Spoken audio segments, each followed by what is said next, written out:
Friends. Today we're going to be dealing with oppression. I'm going to play a video for you, and this is dealing with oppression, so we can look at the stumbling blocks, that have been thrown out there and why people reject Christianity. We have to look at the face of it.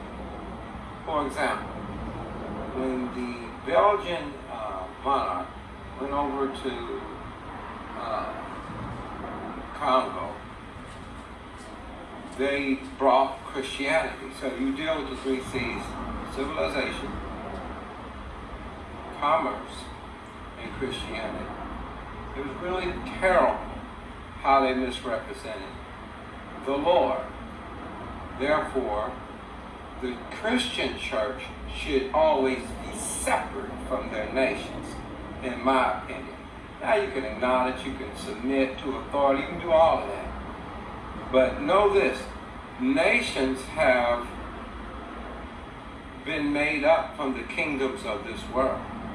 Make no mistake about it, your nation, wherever your nation is not a disciple of Jesus Christ's nation. There's no such thing. There's a called out people of God, a holy peculiar nation, separate, opposite of the way the pagan operate. The mistake Israel said, they wanted a king to be like the nations. God's plan never was for them to be like a nation. They told God, we don't want to judge, we want to be like the nations. The exact opposite of what God wanted. They lost their peculiarness, and through idolatry and trusting in man, which brings us there, they wind up going into captivity and giving servitude to whoever their quote-unquote elites were. So watch elitism, and more importantly, watch nationalism as it tries to use Christianity to do its dirty work. Well, if they go over there and kill everyone in Iraq or Afghanistan, all the evil, quote-unquote, insurgents, or maybe they're criminals, thugs. We have all these titles that we throw around. One preacher said that, in using titles, why don't the cops lock up these criminals? You're persecuted if you are for good. But what the preacher failed to understand, from his lack of understanding, being brought up where he was, he didn't understand. I've known corrupt cops personally that have asked me where I get cocaine from down in South Central Los Angeles. There are tons of good cops. But I'm just showing you how he was ill-informed. What about the Compton Police Department during the 80s that was totally corrupt? When they had to wipe out the whole police department and replace it. What about the corrupt police department in Los Angeles? That's what I'm speaking about. When the cocaine, when they got done with the indictment, they were in cahoots, a lot of the cops, not all, to just be corrupt and put fake charges on people. So when you make a broad sweeping statement and you throw a title on it, you should buyer beware, put it to you like that. So in the name of Christianity, there's been a lot of evil now. Let's look at the clip. This is, the name of this is How Mobutu Conquered the Congo. Well, let's look at this. And let's look at the people that say they represent the Lord. Let's look at it. Mr. Mao, a self-professing African revolutionary who collaborated with his country's former colonizers to depose his own prime minister, and a self-declared Afrocentric whose love for European luxuries and prestige would see him appropriate an estimated one-third of his country's GDP and build a personal net worth nearly twice the size of his country's national debt. A paradoxical man from a nation of paradox. Mobutu may have been stereotypically arrogant and cruel, but he was far from a simpleton. His over 3 decades as Congo's supreme leader will be built on a complex combination of evil genius, willpower, and good fortune.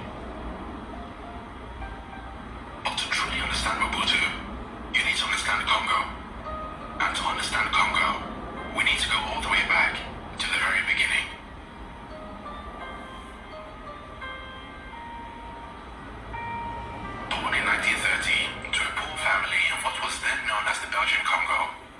Mobutu grew up in a country which, prior to becoming a Belgian colony, had been the personal property of the infamous Belgian King Leopold II, a devious monarch whose lust for wealth and power would see him appropriate a territory 80 times larger than his own kingdom and oversee the killing of over 10 million Africans within a period of just 2 decades.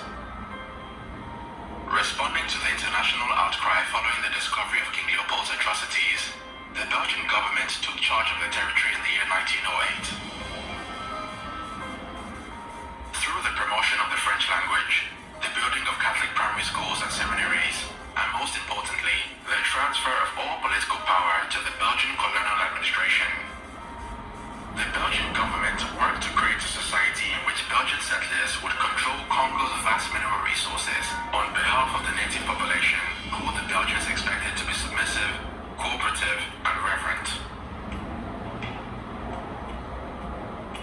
The perfect colonial subject in Belgian eyes was a kind of African colloquially referred to as an évolué. This was essentially an African who, through formal education, Catholic teaching, and obedience to colonial laws, had grown to not just accept Belgian rule, but was perhaps even grateful for it. An évolué was an African with a good enough command of the French language to be useful, but not threatening to the colonial administration.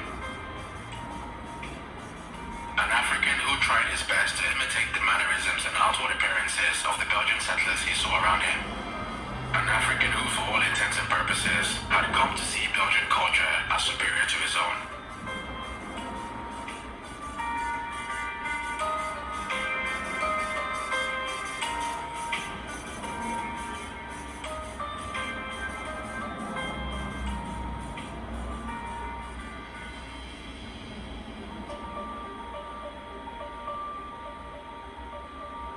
On his own personal journey to becoming a well-rounded évolué, a young Joseph Mobutu was studying at a Catholic boarding school in 1949 when his youthful mischief and boisterous sense of humor landed him in trouble with the priests at his school.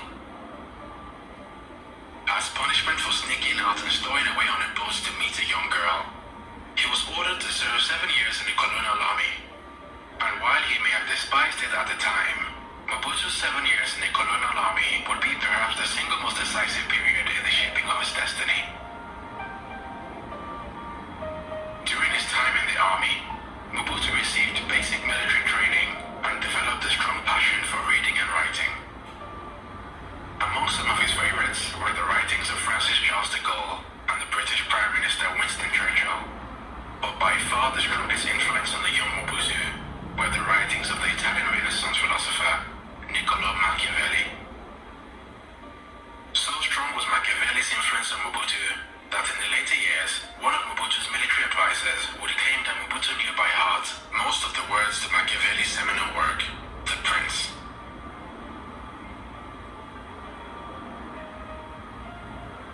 Mobutu left the Belgian army a fully fledged évolué, and thanks to a strong command of the French language, he soon became one of only a handful of native Congolese journalists in the country.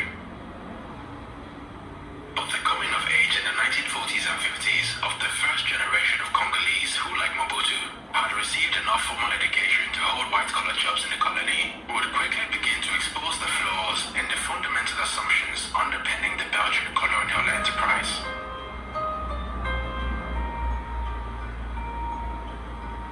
You see, the Belgians assumed that the provision of primary schools, Western medicine, and consumer products would be enough to guarantee the emergence of a generation of natives who, unlike their ancestors, would be content with Belgian rule for the rest of their lives. But to their shock and horror, there was a glitch in the programming. Rather than simply be grateful for the so-called benefits of Belgian civilization, many within Congo's first generation of formally educated natives began to denounce the colonial system as hypocritical at best and deeply exploitative at worst. Under Belgian rule, natives had virtually no political voice and had no rights to own land or travel around the country as they pleased. Natives were also subjected to curfews in urban areas and forced labor in rural areas. Although they could attend primary schools, the only other form of further education available to most natives was either in Catholic seminaries or the colonial army.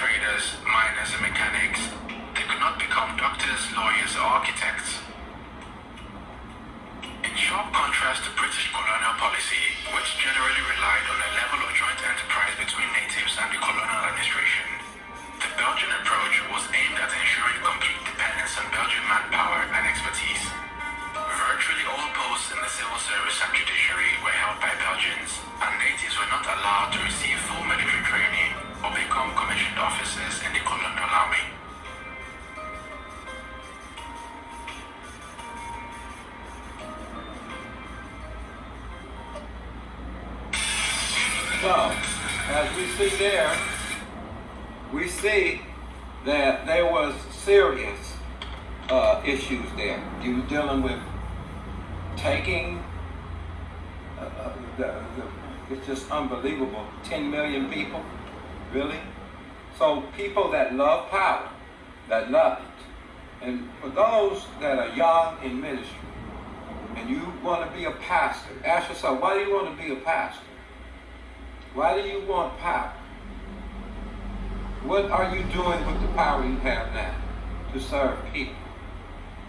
Do you help them with resources and money? Do you hate covetousness? Do you hate the pride of life? Are you crucified in Christ? Do you identify to the world's way of doing things? As you can see, if it costs 10 million people to conquer that land, then so be it. 10 million people had to die. The people didn't even own any land. They had their Catholic priests there in the Congo. And later on, we've seen the war between the Hutus and the Tutsis, dealing with the war there in Congo. And, the Rwandas and the Tutsis, the Hutus fled to Congo, and when they were going to be captured for murdering 1 million of their fellow brethren, and all those divisions were caused by the Belgians, Afghanistan and America, Iraq and America. And we can see nationalism, no matter who it is, civilization, commerce, and Christianity, the 3 C's. So Micah 2:1-2 talks about, woe to them that dream on their beds, that have the power in their hand to devise iniquity against the poor, to covet fields and land. Truly this was the sin of covetousness. Where was the church, the Catholic Church? Right there. So we have to be very careful on those sins of covetousness. The Belgians conquered the Congo, and they did not have a chance to defend themselves. They didn't want them to be educated. Same thing America did. They didn't want them to be teachers and doctors and prestige and architects. You couldn't own any land. Look at what happened in South Africa, you know. Everywhere Christianity popped its head up with a nationalist group, you have this wall, Micah 2:1-2. You have this book of Amos for biblical proportion thing between the rich and the poor being used to build the rich. Congo's got diamonds, gold, minerals, resources. They were planning on taking over all of that. So the next time someone tells you to follow them, check what Paul said. He said, follow me as I follow Christ. Where was the money going to go? To the elites, the ones that thought they were higher, better than them. Why did Samuel go before God and say, they asked for a king, Lord, to be like the nations? Why do we set up elitism in the body of Christ? Why is there not the same care for each member having the same care for one another? How do pastors become rich? These kind of stumbling blocks, what people don't understand is why there's a wholesale rejection against Christianity. It always marched in and conquered. It don't matter where it was, exploiting the poor, as far as Africa, so-called European Christian nations, always plundered the poor for some reason. And they had the priest right there, instead of rebuking him, where it says they covered fields and lands, but I plan on their disaster. That's what God said in Micah 2:1-2. Why didn't they rebuke the nations that were doing this? Where was the prophet, so-called? Where was the pastor, so-called? Where was the trumpeting on oppression, like today. We talk about abortion, the gay people. What about oppression? What about this kind of stuff? What about all of the planes that are, not planes, but embassies in different places around the world? Why are there so many in the Middle East? This conquering, conquest, nationalistic spirit of the kingdoms of this world is not the spirit of the kingdoms of Christ, or the coming of Christ, or the kingdom of heaven. It is simple and plain, kingdoms of this world. So when people reject Christianity, the first thing they look at is who's benefiting from it. What leadership is benefiting. And if wealth is going up from the bottom to the top, like it was in Belgium, you got the spirit of the world. That's what God rebuked Israel. They wanted a king to be like the world. Elitism has no place in the body of Christ. We do not muzzle the ox that treadeth the corn. We take care of our pastors, but we also should share, if I may suggest, our monies also with people that have necessities. If you don't, you might find yourself operating in one of those spirits that will stop at nothing. 10 million people, whatever it costs. How many people you got to go through to get to the top? Usury and greedy game. Moses' servants, that armor bearer for Moses, lifted up his hands.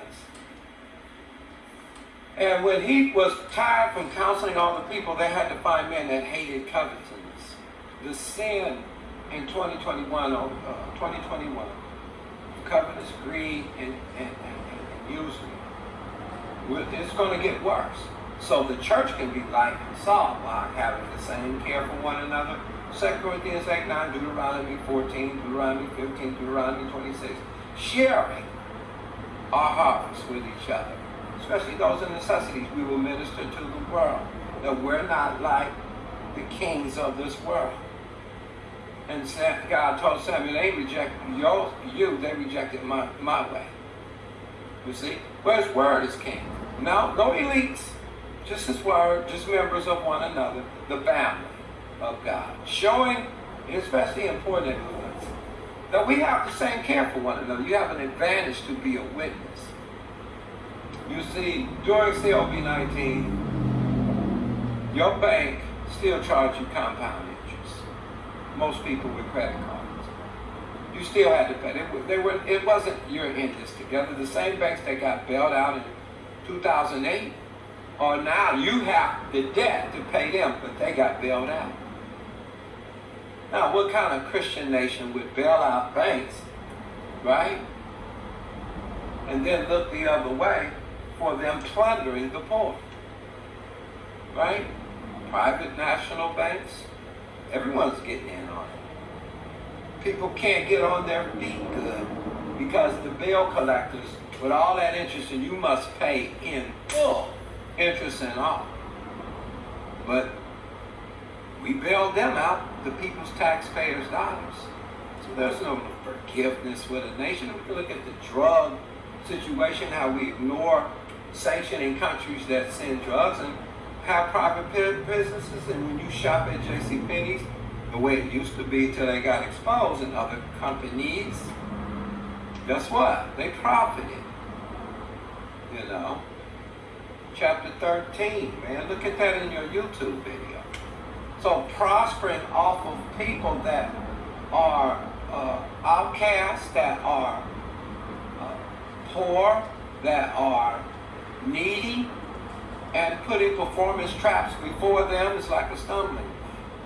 Because when the hood sees in poor areas and people that have been through plunder see that people are prospering off of the gospel, one person, members, the elites, those that are over fivefold ministers, when they see that, not that they don't deserve the salary, of course not, but when they see them getting wealthy and the poor remaining, the loved ones watching how we operate as a family, and look at a video like I just showed you, that is the spirit of the world operating in the church. church exposed.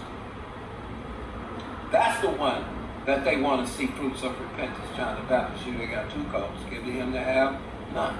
In other words, they will know our documented love that we have for one another. It will be documented as a witness when we show the same care with our money. Dealing with necessities, not just our time, talent, resource, and gifts, but our resources is more important. Notice they plundered the resources, made promises of freedom, took the land and coveted it, told them they can't own anything. Do we have the spirit of Samuel who told his people at the end of his ministry, I have took nothing from your hand, and the people said, you've not defrauded us in anything? Have we defrauded the lost? Don't they deserve to see this love of God that we have for one another? And if they don't see it, they automatically reject, especially people that know history. When they see anything coming from the bottom to the top, they see it as a stumbling block. They see Christianity, somebody talking about Jesus, then they see that person get rich like the Belgians did. Notice how the president of Congo had to go to school. What kind of school? Christian school. Using religion to brainwash and cause passivity. With all the time they were trying to conquer the people. Read the book of Jude.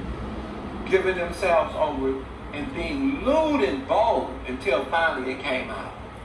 They're here to exploit the poor. Let that not be named among us.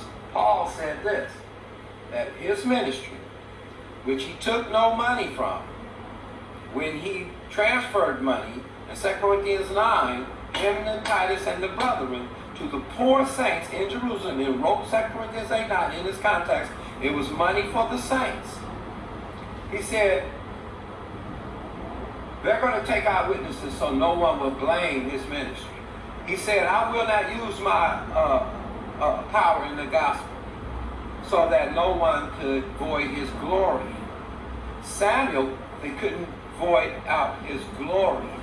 How he said, I took nothing from your hand. Read the book of Samuel. In other words, everything they did was free. The Christianity we need to see over the next 10, 20, 30 years, it should be those at the top serving those down at the bottom with the word, and when there's necessities, using it as an opportunity to show the proof of our sincerity in the gospel, so that the wolves and the false teachers and prophets could be exposed. The system we got now, tithes and offerings, no Deuteronomy 26, no Deuteronomy 14, Deuteronomy 15, no all the tithes into the storehouse, which was for the priest, the widow, the fatherless, and the stranger. We should demonstrate the love of God by putting our money where our mouth is. It would be a witness to the family members that we're like Belgium. We're just there to get the cash. And we'll show our proof of our sincerity in the gospel, giving many people the opportunity to give God praise by the love that we show for one another. God bless you. Jeremiah 23:3.